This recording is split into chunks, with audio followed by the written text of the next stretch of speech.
રાજર્ષિ કીર્તિધર અયોધ્યાની બહાર ઉદ્યાનમાં એક વટવૃક્ષની નીચે ધ્યાન કરતા ઊભા રહી ગયા હતા. તેમની મુખમુદ્રા પર સમતા અને સમાધિનું અમૃત રેલાઈ રહ્યું હતું. તપશ્ચર્યાની તેજોમયતા સમગ્ર દેહ પર પથરાઈ ગઈ હતી અને માસક સમણનું પારણું કર્યા વિના જ તેઓ પાછા વળી ગયા હતા. સુકોસલ અયોધ્યાની બહાર આવી પહોંચ્યો અને ચારે કોર મહામુનિની શોધ કરતો તે વટવૃક્ષની પાસે આવી પહોંચ્યો. મહામુનિને જોતાં જ તેનું હૈયું ગદગદ બની ગયું. તેની આંખમાંથી આંસુ વહી પડ્યા અને તે મહામુનિના ચરણોમાં ઢળી પડ્યો. સાથે ધ્રુસકે ને ધ્રુસકે રડી પડ્યો. મહામુનિએ ધ્યાન પૂર્ણ કરી વાત્સલ્ય ભર્યા શબ્દોથી રાજા સુકુશલને શાંત કરવાના પ્રયત્ન કર્યા, પરંતુ સુકુશલનું રુદન ન અટક્યું. તેમ કંઈ બોલી પણ ન શક્યો. સુકુશલ, આમાં કોઈનો દોષ નથી. મારા પૂર્વકૃત કર્મનો જ દોષ છે, અને તે પણ સારા માટે જ છે. સૌવાનો અવસર આપણા પાપોદય વખતે જ મળે છે. પ્રભુ, ખરેખર આ સંસાર જ પાપનું નિમિત્ત છે. એવા સંસારથી હવે તો સરયું. આપ કૃપા કરી મને આ સંસારમાંથી ઉગારી લો. સુકુશલનીએ કેવી સૂક્ષ્મ દ્રષ્ટિ!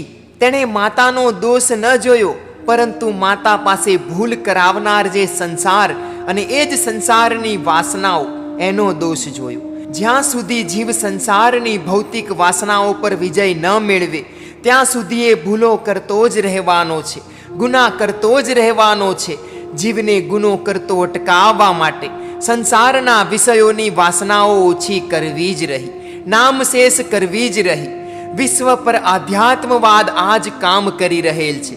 એ મનુષ્યને વિષયોની સ્પૃહાથી અળગો બનાવે છે, બુરી વાસનાઓને ભૂસી નાખે છે, અને તેથી જ મનુષ્ય ભૂલો કરતો, ગુના કરતો અટકી જાય છે.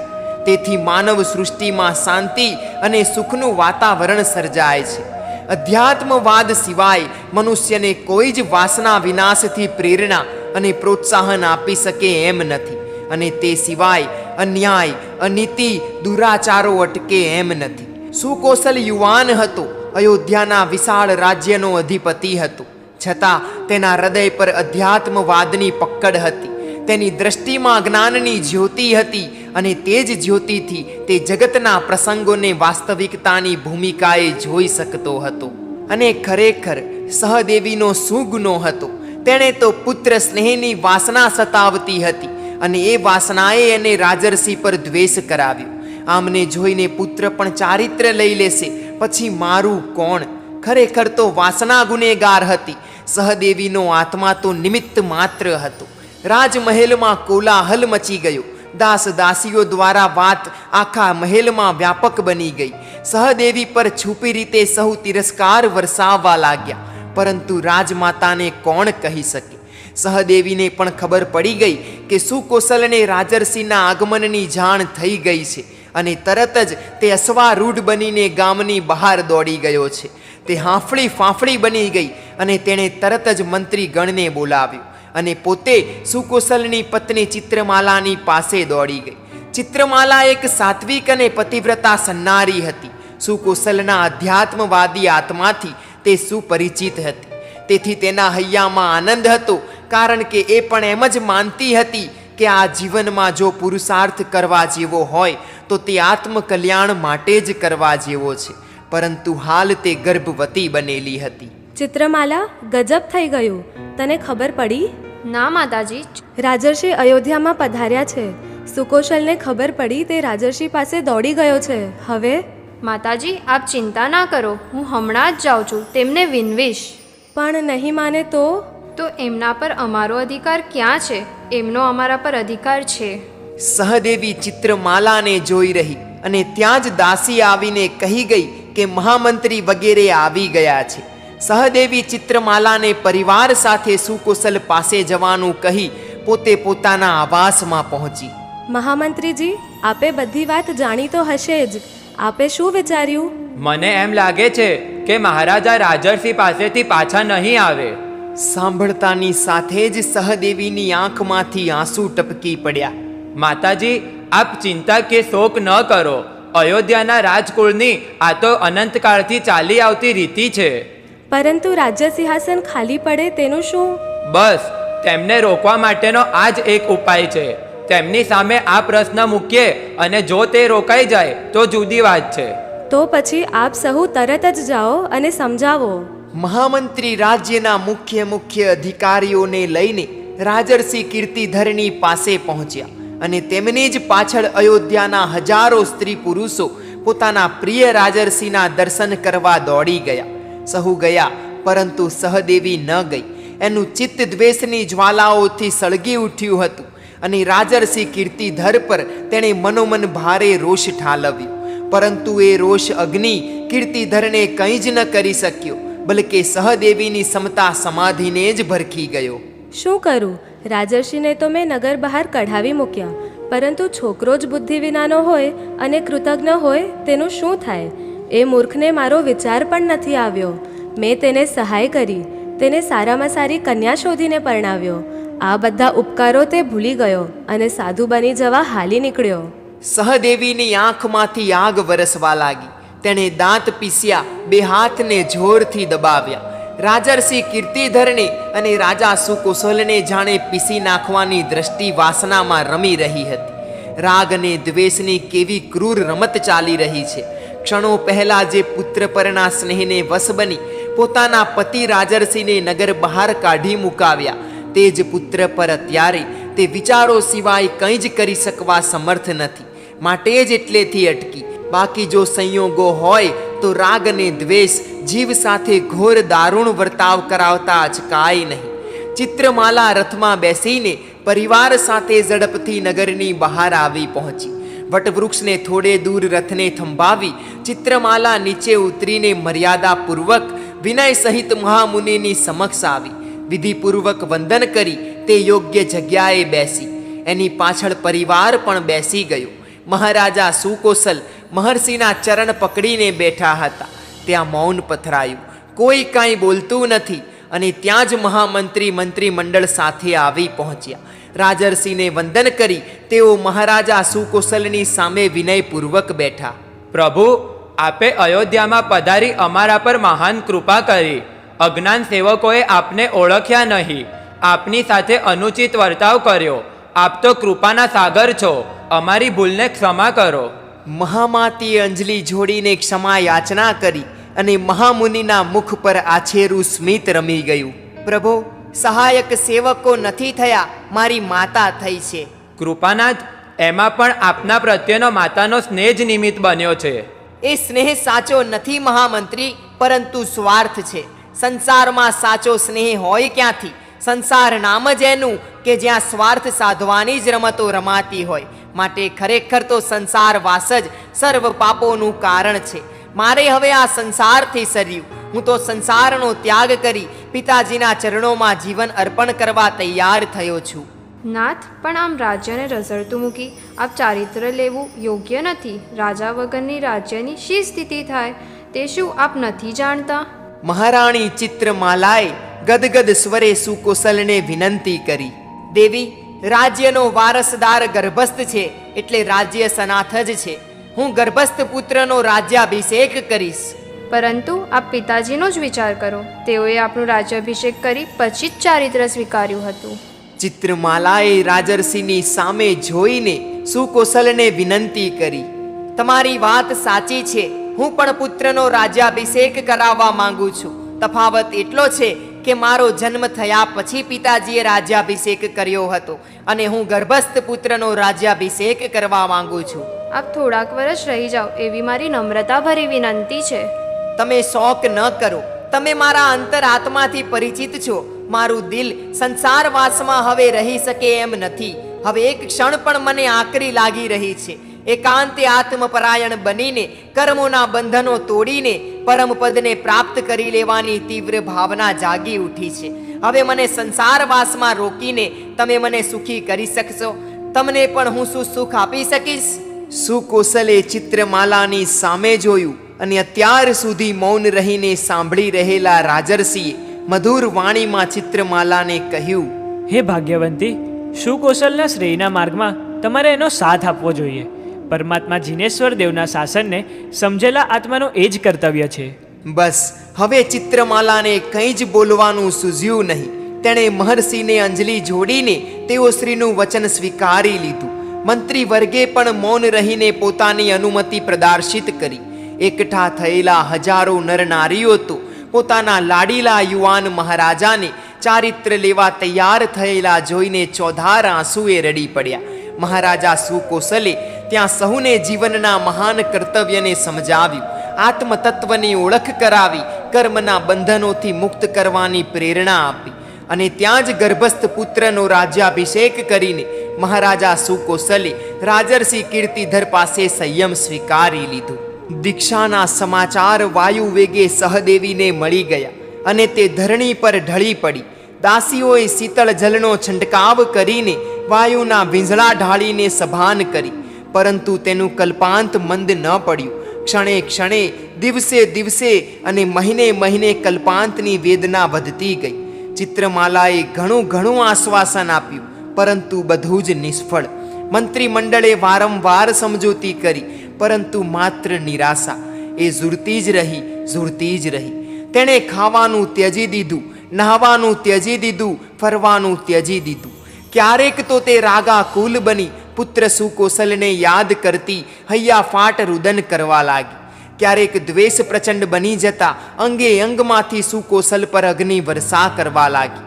ક્યારેક પાગલ જેવી અટહાસ્ય કરવા લાગી. તન અને મનની શક્તિઓ ક્ષીણ થઈ ગઈ અને એક દિવસે સંધ્યાના સમયે સહદેવીનો આત્મા માનવ દેહને ત્યજી ગયો. રાગ અને દ્વેષની રમતમાં તેણે માનવ જિંદગીનો જુગાર ખેલ્યો. તે માનવ જિંદગી હારી ગઈ. જુગાર ખેલવાની અધૂરી તમન્નાઓ લઈને તે એક ગિરી ગુફામાં પહોંચી ગઈ. તે વાઘણના પેટે વાઘણ તરીકે અવતરી. અહીં તેને દ્વેષની રમત ખેલવાનું મોટું ક્ષેત્ર મળી ગયું, અમર્યાદ ક્ષેત્ર મળી ગયું. બીજી બાજુ પિતા અને પુત્રને રાગ દ્વેષ પર વિજય મેળવી લેવાનું એ વિશાળ ક્ષેત્ર મળી ગયું. નિર્મમ અને નિષ્કસાય બની પિતા અને પુત્ર પૃથ્વી પટને પાવન કરી રહ્યા હતા. વિતરાગતાને વરવા માટે તેમણે ધરખમ પુરુષાર્થ આદર્યો.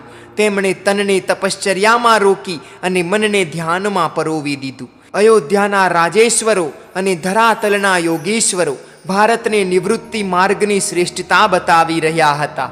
ચાતુર્માસનો કાળ નિકટ આવતો હતો અને રાજર્ષિ સુકોસલનો આત્મા ભવ્ય સાધના કરવા માટે ઉછાળા મારી રહ્યો હતો. તેમણે યોગીશ્વર કીર્તિધરના ચરણોમાં વંદન કર્યા, અંજલિ જોડીને પ્રાર્થના કરી, પ્રભુ, ચાતુર્માસનો કાળ નિકટ આવી રહ્યો છે. હા મુનિ, ચાતુર્માસનો કાળ નિકટ આવી રહ્યો છે. કીર્તિધર મહાયોગીએ સુકોસલની આંખોમાં ચમકતું એ તેજ જોયું. પ્રભુ, આપણે કોઈ ગિરી ગુફામાં જઈએ, પ્રાસુક જગાએ, ચારેય માસ પરમાત્મ ધ્યાનમાં રહી, જો આપ કૃપાળુની આજ્ઞા હોય તો. મુનિ, તમારો મનોરથ સુંદર છે. તો આપણે એવી કોઈ ગિરી ગુફા તરફ વિહાર કરીએ. પિતા અને પુત્રની એક કેવી અદ્ભુત જોડી! એક જ સાધના માર્ગ, એક જ સાધના વિચાર, એક જ તમન્ના અને એક જ આદર્શ. બંને વિહાર કર્યો. વસંત પર્વતની તળેટીમાં પહોંચ્યા અને બાજુમાં જ ગોવાળોનું એક નાનકડું ગામ વસેલું હતું. મહાત્માઓએ ત્યાં 4 મહિનાના ઉપવાસનું અંતર પારણું કરીને પર્વત પર આરોહણ કરવા માંડ્યું. એક પછી એક શિખરો વટાવતા તેઓ એક વિશાળ ગુફાને દ્વારે આવી પહોંચ્યા. એક મોટી શિલાને જ કોરીને ગુફા બનાવી દીધી અને ગુફામાં મનોરમ શિલ્પ કળાના દર્શન થતા હતા. વિશેષતા તો એ હતી કે એ જ શિલામાં એક ભવ્ય જીન મૂર્તિ બનાવવામાં આવી હતી. નીરવ શાંતિ હતી. સાધના અનુકૂળ વાતાવરણ ઉપસેલું હતું. બંને મહાત્માઓએ ગુફાના અધિષ્ઠાયકની અનુજ્ઞા પ્રાર્થના કરી, શ્રી જિનેશ્વર ભગવંતની ભાવ અર્ચના કરી અને ધ્યાનોપાસનાનો પ્રારંભ કર્યો. ન હતું ખાવાનું કે ન હતું પીવાનું. 4 મહિનાના ઉપવાસ. એક જ કામ હતું, બસ આત્માને પરમાત્મ ભાવ સાથે જોડી દેવાનું. જેમ જેમ દિવસો પસાર થવા લાગ્યા તેમ તેમ તેઓને અગોચર અનુભવ પ્રકાશ પ્રાપ્ત થવા લાગ્યો. સહજ જ્ઞાન સ્ફુરણો પ્રગટવા લાગ્યા અને અનુપમ આનંદાભૂતિ થવા લાગી. તેઓ આ જ સૃષ્ટિ પર હોવા છતાં આ સૃષ્ટિ પર વિલસી રહેલા અજ્ઞાન, મોહ, રાગ, દ્વેષ, કામ, ક્રોધ, માન, માયા વગેરે અસંખ્ય પાપ પિશાચો એ ગિરી ગુફામાં રહેલી હૃદય ગુફાઓના દ્વારે પણ ડોકાઈ શકતા ન હતા. તેમની આસુરી શક્તિ મહાત્માઓની અનંત આત્મશક્તિ આગળ લાચાર બનીને રખડી રહી હતી. મહાત્મા સુકુશલનું આત્મબળ જગારા મારી રહ્યું હતું. વિતરાગની જ્યોતિ તેમની નિકટ આવી રહી હતી અને આત્મસુખનો સાગર જાણે હિલોળે ચડ્યો હતો. 4 માસ પૂર્ણ થયા. બંને મહાત્માઓએ ગદગદ કંઠે અને ભક્તિ ભર્યા હૈયે ભગવંત શ્રી જિનેશ્વર દેવના ચરણોમાં ભક્તિના પુષ્પ ચઢાવ્યા. રોમાંચિત શરીરે બંને ગુફાની બહાર નીકળ્યા. વસંત પર્વતની વનરાજીઓએ નમી નમીને બંને યોગીશ્વરોનું સ્વાગત કર્યું. પક્ષીઓએ પ્રદક્ષિણા કરી અને પરમ બ્રહ્મ તૃપ્તિનો અનુભવ કરતા, ધ્યાન સુધાનો ઉડકાર પરંપરાનો આસ્વાદ કરતા પિતા અને પુત્ર વસંતાદ્રી પરથી ઉતરવા લાગ્યા. તેમની દ્રષ્ટિ ભૂમિ પર મંડાઈ હતી અને એટલામાં જ એક વાઘણની દ્રષ્ટિ તેમના પર મંડાઈ. એ જ વાઘણ માનવ જીવનને હારી ગયેલી માતા સહદેવીનો આત્મા. સુકોસલને જોતા જ વાઘણની વેર વૃત્તિ જાગી ઉઠી. તેનું કલ્પાંત કાળ સમૂહ ડાચું પહોળું થયું. પર્વત શિલાઓને ફાડી નાખે તેવી ત્રાડ પાડીને તેણે છલાંગ મારી. 1, 2 અને 3 છલાંગે તો તે બંને મહાત્માઓની નજીક આવી પડી. જ્યાં વાઘણની ગર્જના થઈ ત્યાં જ બંને મહાત્માઓ સાવધાન બની ગયા. તેમને કંઈ ભાગવાનું ન હતું, તેમને કંઈ વાઘણથી ડરવાનું ન હતું કે વાઘણથી દેહનું રક્ષણ પણ કરવાનું ન હતું. એ તો સાવધાન થયા આત્મ સમાધિ માટે, દેહોત્સર્ગ સમયે સમતાની સિદ્ધિ માટે. બંને મહાત્માઓ ધ્યાનસ્થ બનીને ઊભા રહી ગયા. જગતની તમામ જીવસૃષ્ટિને ખમાવી દઈ પરમ કૃપાળુ પરમાત્મા જિનેશ્વર દેવના ધ્યાનમાં લીન થઈ ગયા. તેઓની આત્મસૃષ્ટિમાંથી જગતના તમામ પદાર્થો દૂર થઈ ગયા. યાવદ પોતાનો દેહ પણ દૂર થઈ ગયો. પરમ બ્રહ્મમાં લીનતાને સિદ્ધ કરી લીધી. વાઘણે છલાંગ મારી અને તેના ક્રૂર પંજા મહાત્મા સુકોસલના દેહ પર તૂટી પડ્યા. મુનિનો દેહ ધરણી તલ પર ઢળી પડ્યો અને આત્મા તો પરમ બ્રહ્મની લીનતામાં ઊંચે ને ઊંચે આરોહણ કરતો ગયો. ચટ ચટ ચામડા ચીર્યા, ગટ ગટ રુધિર પીધા અને ત્રટ ત્રટ માંસના લોચા તોડ્યા અને સાથે જ હોંશે ને હોંશે ખાધા. જુઓ, આ એક વખતની સ્નેહ સભર માં, પુત્ર ખાતર પાગલ બની જનારી એ માં, જે પુત્રને એકવાર પોતાના હૃદયનું અમૃત પાન કરાવનારી આજે એ જ પુત્રના દેહનું રુધિર પીને બદલો લઈ રહી છે. જે પુત્રના દેહને ગોદમાં લઈને હુલરાવનારી એ માં આજે પુત્રના દેહનું માંસ ફાડી ફાડીને ખાઈ રહી છે. જે પુત્રના દેહ ચર્મને ચુંબનથી આલિંગન દેનારી એ માં આજે એ જ પુત્રના દેહ ચર્મને કસાઈની જેમ ચીરી રહી છે. આ છે સંસાર. સંસારના પરિણામ દારૂણ સ્નેહ સંબંધો. પરિણામદર્શી જ્ઞાની આત્માઓ આજ સંસારને અને સંસારના સ્નેહ સંબંધોને છોડી જાય છે. તે આજ માટે છોડી જાય છે. સંસારના સ્નેહ સંબંધોમાં વિવેક શૂન્ય બની અમે કોઈ પણ જીવ સાથે અન્યાય કરનાર ન બની જઈએ. આ વિશાળ દ્રષ્ટિ જ્ઞાની પુરુષોએ સંસારના સ્નેહ સંબંધોથી મુક્ત બનાવે છે. દેહ પરથી સાવ મમત્વ શૂન્ય બની ગયેલા મહાત્મા સુકોસલ જ્યારે તેમનો દેહ વાગણથી વિદારતો હતો ત્યારે ધર્મ ધ્યાનમાંથી સુકલ ધ્યાનમાં આરૂઢ બન્યા. ધ્યાનાગ્નિમાંથી ઘાતી કર્મો હોમાઈ ગયા અને કૈવલ્ય પ્રગટ થયું. અઘાતી કર્મો પણ પૂર્ણ થઈ ગયા અને તેમનો આત્મા અનંત સિદ્ધ ભગવંતોના સહવાસમાં જઈને બેસી ગયો. માત્ર કોરા હાડકાને ત્યાં મૂકી દારૂણ વેર ભાવનાને સંતોષી વાઘણ પણ ત્યાંથી ચાલી ગઈ. મહાત્મા કીર્તિધરને પણ ધ્યાનની ધારામાં કેવળ જ્ઞાન પ્રગટ થયું. કેવળ જ્ઞાનના પ્રકાશમાં તેમણે પુત્ર સુકોસલને અનંતના ધામમાં પૂર્ણ સુખમાં મહાલતો જોયો.